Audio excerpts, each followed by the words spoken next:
la universalidad, interdependencia e integralidad de estos derechos. Luego en México ese debate que fue difícil en Colombia y sigue siendo a veces difícil porque la textura literal de la Constitución colombiana en esto es un poco ambigua, en México está resuelto. Entonces entro a la segunda objeción, la objeción procesal, es decir, que el procedimiento judicial no es bueno para satisfacer derechos sociales por esas razones que di anteriormente. ¿Cuál es la respuesta que se ha dado en la práctica judicial, en la reflexión académica en estos países de los que he hablado, que han avanzado más fuertemente en la protección judicial de los derechos? A ellos habría que sumar, lo olvidé, y es un referente latinoamericano muy importante, el caso de Costa Rica. ¿Cuáles son las respuestas? La primera es una respuesta más filosófica. Si uno tiene una obligación y el instrumento no ayuda, uno no debe decir es que ya no tengo la obligación porque el instrumento no me sirve. Lo que uno debe es modificar el instrumento para adaptarlo a la obligación y no decir, como el proceso judicial ahorita como está estructurado, no está adaptado a realizar los derechos sociales, luego yo ya no tengo la obligación frente a los derechos sociales. Si yo me reconozco la obligación frente a los derechos sociales, lo que yo tengo es que reformar el instrumento de justiciabilidad para hacerlo adaptable a los derechos sociales.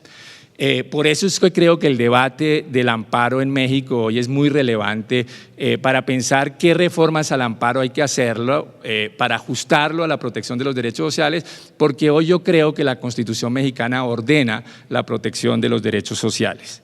En derecho comparado, ¿qué se vio? En derecho comparado lo que se ve, tanto por vía de reformas legislativas como por vía de innovaciones jurisprudenciales, lo que se vio fue un poco lo siguiente. Se dijo, mire, los dos grandes obstáculos son obstáculos de acceso y obstáculos de remedios. Es decir, a veces es cierto que el instrumento procesal judicial no es adecuado porque genera muchas dificultades de acceso a los más pobres. Y eso genera este efecto que dije en términos de impacto, que entonces termina favoreciendo más a la clase media que a los más excluidos. ¿Cuál es la solución?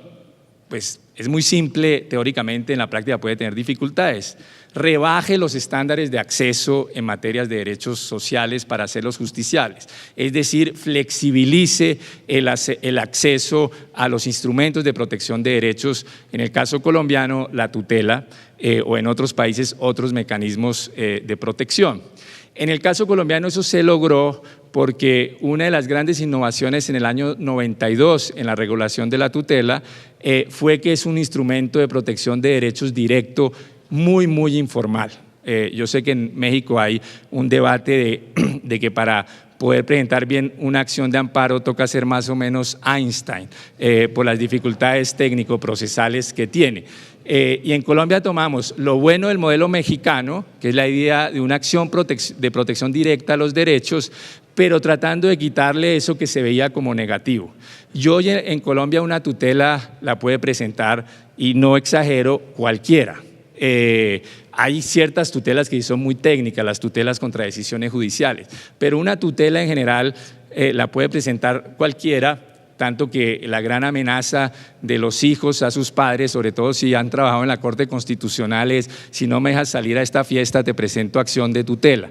Entonces eso muestra que uno puede flexibilizar el acceso, y ahí se hizo por vía legislativa. Fue una de las grandes innovaciones en el año 92.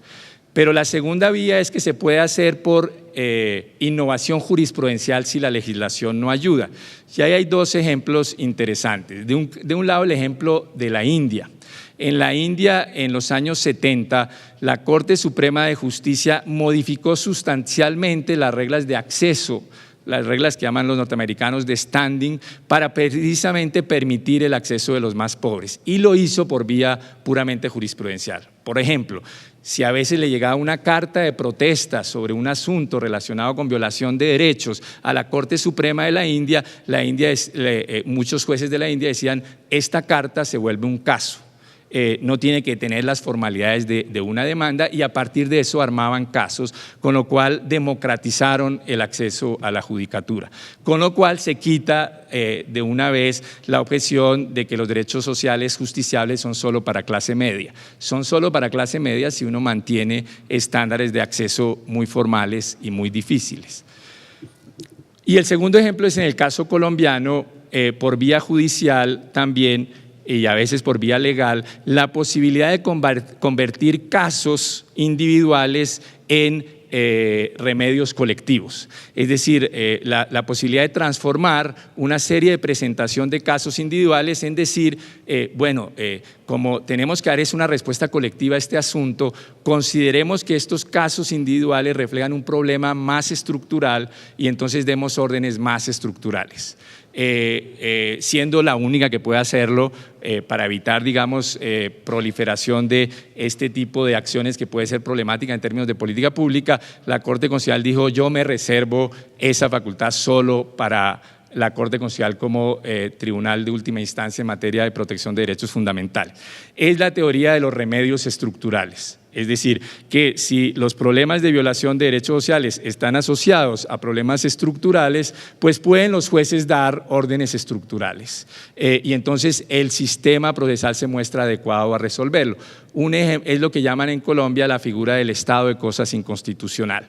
Un ejemplo sería presos en las cárceles presentan acciones de amparo o de tutela porque les violan sus derechos por la congestión carcelaria, el hacinamiento, y les violan sus derechos sociales.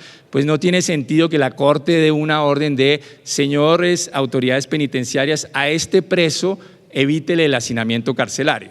Eso es imposible.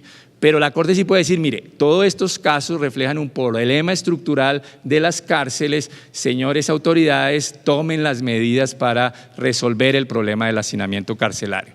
Y si no, yo tomaré medidas más duras. Si ustedes no lo resuelven, tomaré medidas más duras, como lo hizo recientemente, por ejemplo, para que no digan que es que eso solo es del constitucionalismo tropical irresponsable de Colombia, lo hizo recientemente la Corte Suprema de Estados Unidos, que ordenó liberar 30.000 presos en California por el hacinamiento carcelario. Entonces eso se puede convertir casos individuales en remedios colectivos. Luego, no hay una imposibilidad procesal estructural. Sí hay que hacer innovaciones por vía legislativa, por vía jurisprudencial, pero no hay una dificultad estructural. Por último, en materia de derechos sociales, muchos casos se asemejan totalmente a derechos civiles de resolución de casos individuales por jueces. Por ejemplo, un problema de una negación arbitraria de una prestación médica, pues simplemente el juez ordena que se dé en ese caso individual, digamos, no tiene mayor misterio. O un problema de muchos derechos sociales que tienen no un contenido prestacional muchos aspectos de los derechos sociales que no son prestacionales sino de defensa, una posible desalojamiento arbitrario de una persona de su vivienda, pues el juez ordena, en función del derecho a la vivienda, el no desalojamiento, y digamos es una orden de abstención muy clásica, como para que se diga que eso no se puede hacer por los jueces. Entonces esa objeción procesal desapareció.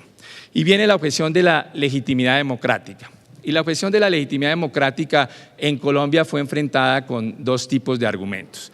El primer argumento es: mire, si vamos a decir que los jueces no tienen legitimidad democrática para decidir asuntos de derechos sociales, pues seamos serios, acabemos el control constitucional. La misma legitimidad tienen para decidir asuntos de derechos sociales que para decidir un tema de libertad de expresión. O no me diga usted que los estándares de libertad de expresión son clarísimos. Son igualmente indeterminadas que los estándares de el derecho a la salud. Por consiguiente, si un juez puede decidir incluso contra el legislador, asuntos de libertad de expresión, no hay ninguna razón para que no pueda decidir asuntos de derechos sociales. Y eso me remite a un argumento que se me olvidó, porque ya lo trabajó muy bien Cristian, que es el argumento del contenido y de los estándares. El segundo argumento fue, mire, el contenido de los derechos sociales en las opciones técnico-procesales no es tan indeterminado. Hay estándares que se han ido desarrollando en las observaciones generales, como ya del Comité DES, como ya se dijo, y las propias regulaciones a veces son bastante precisas y a veces mucho más precisas que los derechos civiles y políticos. Si uno compara el contenido del derecho a la intimidad en el Pacto de Derechos Civiles y Políticos y el contenido del derecho a la educación en el Pacto de Derechos Económicos, Sociales y Culturales, yo los invito a que me digan cuál es más indeterminado. En uno dice, están prohibidas las injerencias arbitrarias contra la intimidad. ¿Qué quiere decir eso? En el otro se dice, mire, hay que dar educación pública, la educación es obligatoria y gratuita. Eso es una regla precisa, el otro es un estándar indeterminado, pero se supone que los jueces sí pueden resolver el dificilísimo problema de la intimidad y no pueden resolver el problema de la educación. No suena. El segundo argumento era un argumento de lo que llamó un gran magistrado de la Corte Constitucional Colombiana, Eduardo Cifuentes, el constitucionalismo de la pobreza. Él lo que dijo es, mire, nosotros vivimos en sociedades pobres y desiguales. Si el constitucionalismo y los jueces constitucionales no responden a los problemas de la pobreza y la desigualdad, para la gran mayoría de la población la Constitución valdrá poco. Si uno quiere una Constitución que sea significativa para los ciudadanos y las ciudadanas, debe responder a los problemas de la desigualdad y la pobreza y por consiguiente los derechos sociales tienen que ser justiciables en una democracia. Y el último argumento es el argumento del tipo de democracia realmente existentes en las que vivimos. En Colombia se decía, no, es que cómo es que la Corte Constitucional resuelve esos problemas, que eso lo resuelva el legislador. Y entonces lo que decían algunos es, pues es que el legislador no resuelve nada. No es que la Corte invada las competencias del legislador, es que hay un vacío de decisión y gente que tiene sus derechos violentados por ausencia de acción de las autoridades. Entonces un poco el argumento era, ustedes defienden la no justiciabilidad de los derechos sociales porque creen que la democracia en Colombia funciona como la democracia en facticidad y validez de Habermas, o sea, con un legislador duro, una deliberación democrática fuerte, una ciudadanía movilizada. Si eso fuera, pase y venga, eso no es así. En las democracias realmente existentes como la de Colombia, yo creo que muchas de América Latina, lo que hace el juez constitucional al proteger derechos sociales es muchas veces activar procesos democráticos en el legislador. Entonces no es que invada competencias, sino que activa procesos de movilización y discusión democrática. Y eso tiene que ver con la última objeción, la objeción de los impactos. Y la objeción de los impactos creo que hay que tomarla en serio. Por ejemplo, en el debate del derecho a la salud en Colombia se ha mostrado que es cierto que la mayoría de las acciones de tutela por protección del derecho a la salud han ido más a personas de clase media que a los más pobres y excluidos. Sin embargo, y en segundo lugar, es cierto que a veces un exceso de justiciabilidad desmoviliza a la ciudadanía, eso es cierto.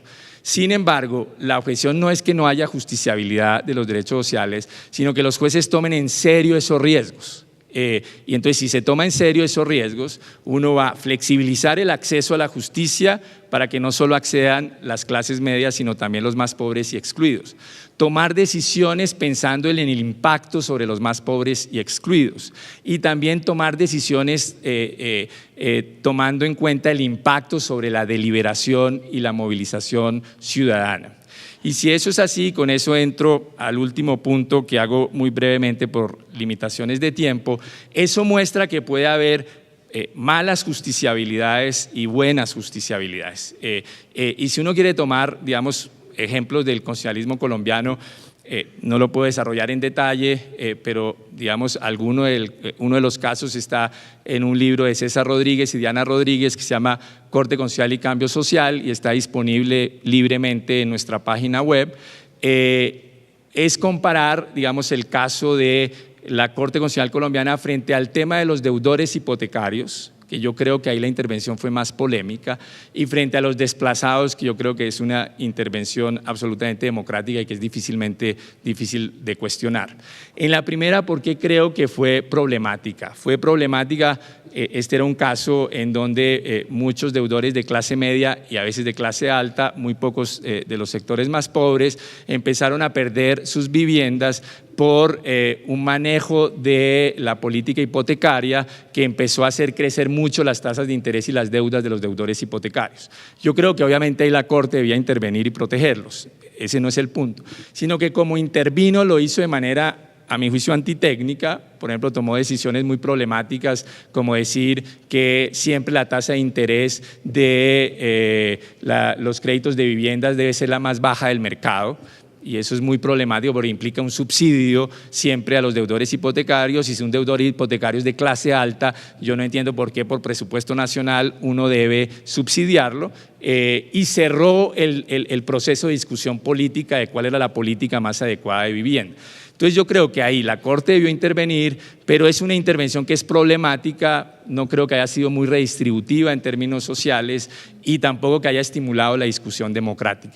Si uno la compara esa con otra macrosentencia de la Corte Constitucional colombiana, que es la de desplazados, la cuestión es muy distinta. En la sentencia de desplazados, como ustedes saben, en Colombia hay unos 5 millones de desplazados por el conflicto armado. Los desplazados son los más pobres de los pobres en Colombia, los que viven situaciones más dramáticas de afectaciones de sus derechos, y la política pública frente al desplazamiento forzado en Colombia era supremamente precaria.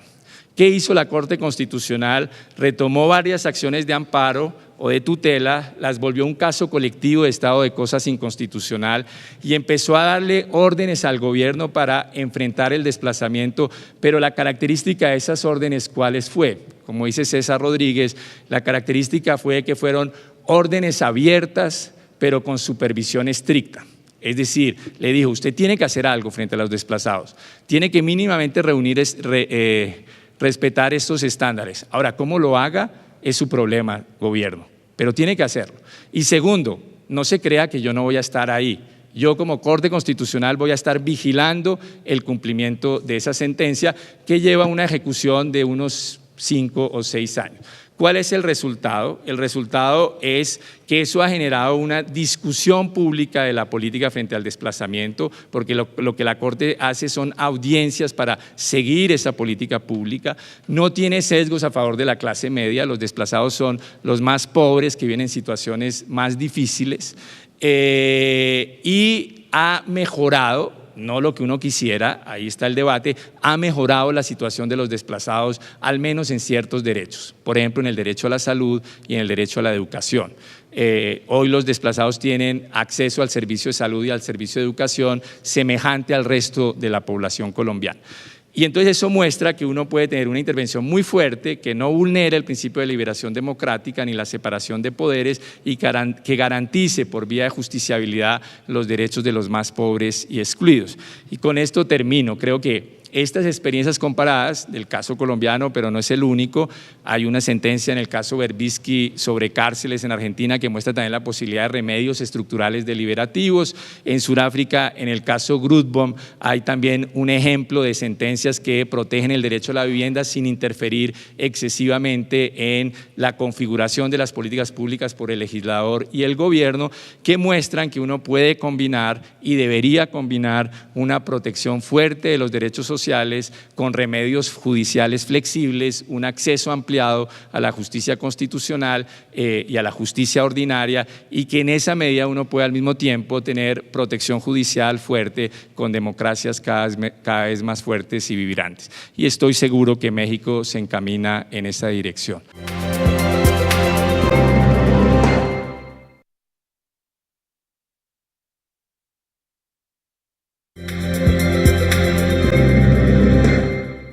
Si bien la reforma, quiero mencionar rápidamente la reforma que se ha hecho de la Constitución en México, obedece también a dos sistemas que internacionalmente se siguen manteniendo y que el Comité DESC desde su inicio ha tenido una posición muy clara. El Comité desde su inicio ha dicho que las obligaciones y los derechos contemplados en el pacto son de inmediata aplicación en el ordenamiento jurídico de aquellos países que han ratificado el pacto. Esto lo ha dicho desde su inicio. El comité nunca ha hecho una división entre derechos de primera y segunda categoría, derechos civiles y derechos sociales y culturales. Lo venimos diciendo desde la creación del comité. Ahora bien, los países se les ha hecho muy difícil aceptar, porque hay una visión jurídica con respecto a esta división de ambos derechos, los derechos de primera generación y los derechos de segunda generación. Y una de las formas, considero yo, válidas e importantes que México ha tomado en este sentido es para tutelar estos derechos humanos en su integridad, en su interdependencia y en su progresividad, todos los derechos, pues modificar la Constitución e incorporarlos en la Constitución. De esta manera, los jueces y el ordenamiento jurídico no tienen ya una razón válida para decir no aplicamos los derechos económicos, sociales y culturales, no son justiciables, puesto que no están reconocidos en nuestro ordenamiento jurídico nacional.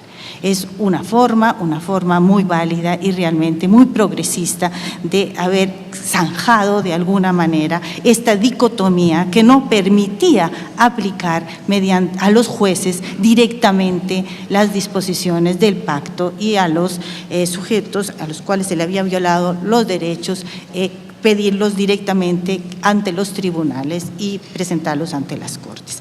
Así que podrá ser un ejemplo también interesante, muy válido para el resto de países, no solo de América Latina, sino de la comunidad internacional. Pero hago hincapié siempre que el comité ha dicho que los derechos sociales, económicos y culturales son de inmediata aplicabilidad en el ordenamiento jurídico una vez que los estados han ratificado los pactos y los tratados internacionales, puesto que los tratados internacionales son superiores al ordenamiento jurídico y el deber del Estado es hacer ese trasvase en la legislación nacional de los respectivos derechos. Como todos sabemos, los derechos humanos se basan fundamentalmente en la dignidad intrínseca de la persona. Esta dignidad intrínseca y la persona tiene derechos que deben ser tutelados. Estos no se agotan en un catálogo determinado, sino que responden al carácter progresivo de los derechos humanos y al avance de la conciencia colectiva de la humanidad, que amplía permanentemente el contenido de estos derechos, sumando nuevas interpretaciones al abanico de derechos humanos existentes conforme se abren nuevos horizontes de dignidad humana. Es pues que los derechos humanos son por esto interdependientes, indivisibles y universales, como todos sabemos, y su efectivo goce y ejercicio obliga a los estados a tomar medidas para garantizarlos, y su realización es un instrumento que combate la pobreza, la desigualdad, la injusticia y que protege la dignidad de las personas. En este sentido, el enfoque de los DES y el corpus iuris de los derechos humanos se encuentra en permanente desarrollo y evolución, siendo por tanto conveniente reflexionar sobre la dirección y el sentido de estos cambios. Se incorporan en los derechos establecidos en los pactos nuevos contenidos a estos derechos. No queda solo la norma en decir el derecho a la salud es el derecho a la salud. Puede existir el derecho a la salud sexual y reproductiva. El derecho a la educación no es solo el derecho a la educación, es el derecho a la educación también para las personas con discapacidad. Se tutela a través de un marco general sobre el derecho, contenidos que cada vez se van ampliando, como digo, de acuerdo a la conciencia universal que tenemos los seres humanos de nuestra dignidad y a la visión progresiva de estos. Si bien estos derechos se van ampliando, específicamente en el campo de los DES ha habido un hito fundamental, no cabe duda, que es la adopción por la Asamblea General de la ONU el 10 de diciembre del 2008 del protocolo facultativo del Pacto Internacional de Derechos Económicos, Sociales y Culturales. Y en el 2009 en una histórica ceremonia efectuada en Nueva York, el instrumento de ratificación fue abierto a la firma de los estados, estando en este momento, creo que son 5 estados los que lo han ratificado, y espero que México sea el siguiente de los países que ratifique este instrumento. La importancia del protocolo facultativo se da dentro de la justiciabilidad internacional, porque está la justiciabilidad de los derechos económicos, sociales y culturales en el campo nacional. ¿Cómo se hace justiciable un derecho internamente a través de la legislación interna de un país y a través de la aplicabilidad de este derecho y la justiciabilidad en los tribunales? Esta es la justiciabilidad nacional, pero existe la otra, la justiciabilidad internacional, en la cual el Comité de Derechos Económicos, Sociales y Culturales es el garante de que los estados cumplan sus obligaciones con respecto al pacto. El protocolo facultativo es un instrumento más que se da al comité de aplicación de estos derechos, es garante de la justiciabilidad de estos a través de que mediante el protocolo facultativo los estados tendrán más claridad sobre cuáles son sus obligaciones, puesto que se van a poder presentar ante el comité casos individuales y casos colectivos, y el comité deberá conocer de estos.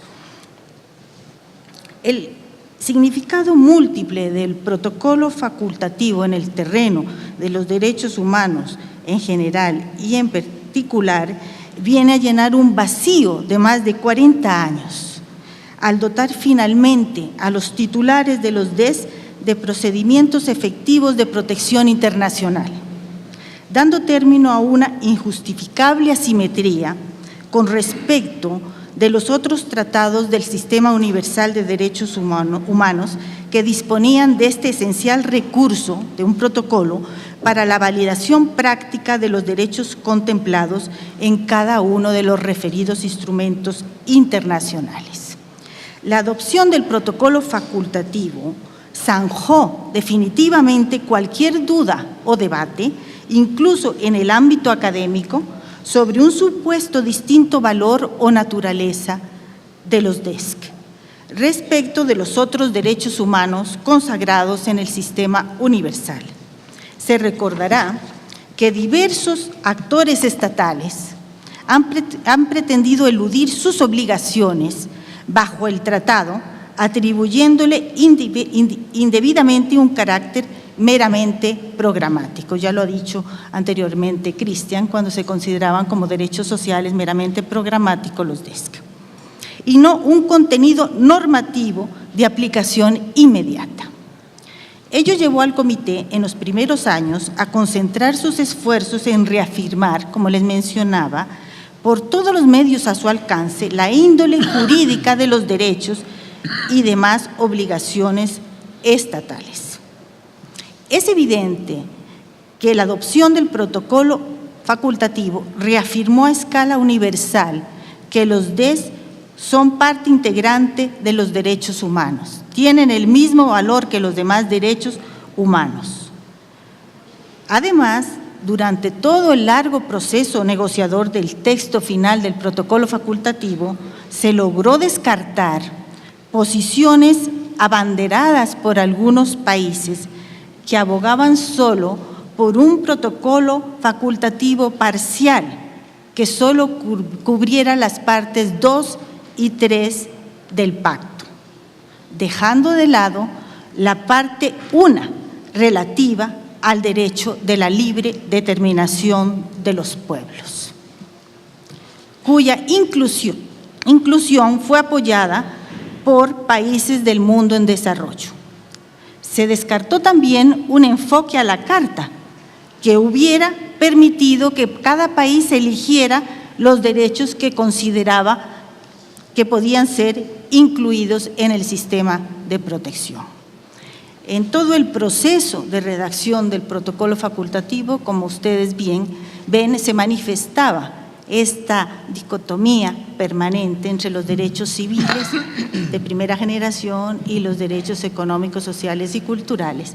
Y los países decían, hagamos un protocolo facultativo, si bien elijamos cuáles derechos y no todos los del pacto, o eliminemos la parte primera que nos puede crear muchas preocupaciones en cuanto al derecho a la libre determinación de los pueblos.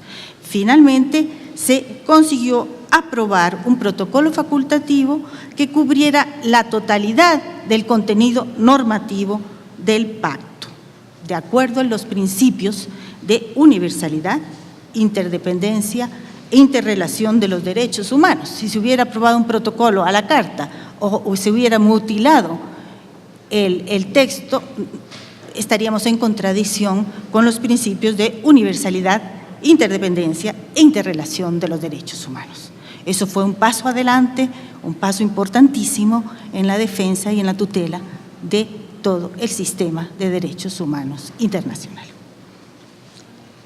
Como ustedes conocen seguramente, el proceso de examen periódico universal, el EPU, que conduce el Consejo de Derechos Humanos, se basa fundamentalmente en las conclusiones finales adoptadas por los comités al término del examen de los informes periódicos de las partes.